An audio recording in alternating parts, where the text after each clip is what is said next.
বলেন তো রাসূল সাল্লাল্লাহু আলাইহি ওয়াসাল্লামের সময়কালে ইসলামের সবচেয়ে বড় শত্রু কে ছিল? আবু জাহেল। তার ছেলের নাম কি কেউ বলতে পারেন? ইকরামা। ইকরামা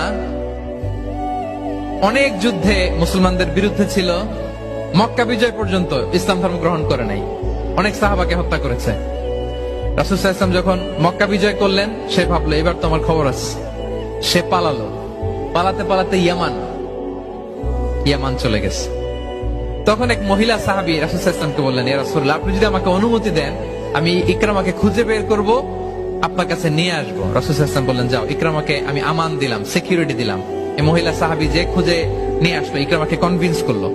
ইকরামা লজ্জিত হয়ে বিষ্ণু সাল্লাল্লাহু আলাইহি ওয়াসাল্লামের কাছে আসলো। কত বড় শত্রু!